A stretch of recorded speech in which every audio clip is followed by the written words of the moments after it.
à l'île cette semaine, on est en train de célébrer les 50 ans d'indépendance de l'île Maurice. Alors ça débute par le débat d'aujourd'hui où nos étudiants vont délibérer sur la motion qui dit que voilà, Maurice a donné un bon exemple en incluant chaque communauté au Parlement.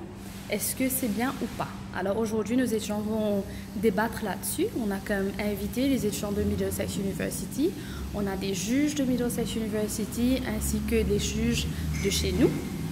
Et là, les étudiants vont parler de ce qu'ils pensent et aussi les personnes dans l'audience vont pouvoir poser des questions aux étudiants qui sont en train de faire le débat.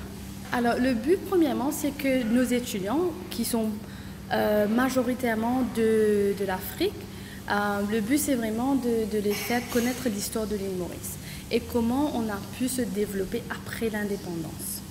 Alors ils ont bien sûr eu le coaching des lectureuses d'ALC.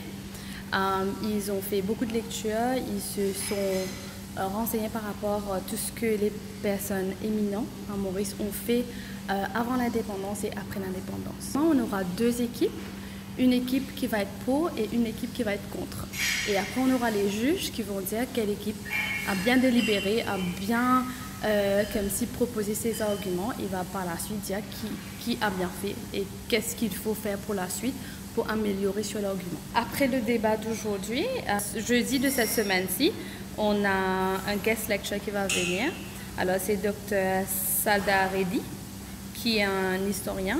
Alors, il va parler de l'esclavage et bien sûr les immigrants indiens qui sont venus à Maurice et comment est-ce qu'ils ont comme si construit la nation qu'on connaît aujourd'hui. Et après ça, on a la semaine prochaine, le 6 mars, on a un panel discussion.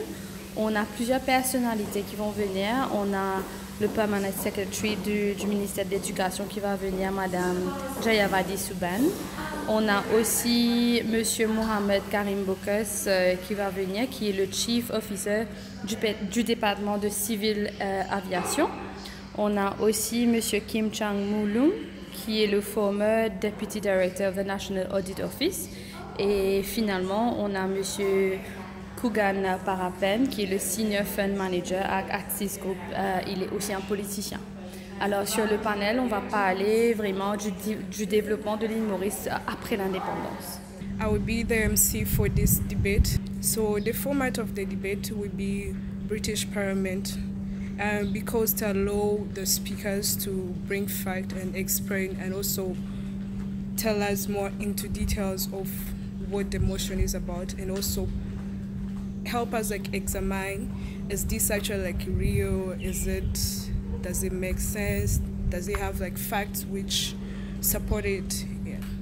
I've been trying to read more about the Mauritius independence because in my first year when I was here in 2016 we participated in the celebration, but it was more of an act. So now it was a time for me to reflect actually what does it mean to Mauritius to celebrate their 5th year of independence. And as someone who is a resident, I want to be able, when I go out, to talk more about what happened here in Mauritius. And so it has been an amazing journey and I'm happy to be part of this. So the motion for today is this House believes that Mauritius ethnic quotas for Parliament set a positive example for national breeding in post-independence African state. And so the motion is about to examine when we are assigning certain percentage of seat in the Parliament to different people, how does that help us to develop as post-colonial period in Africa?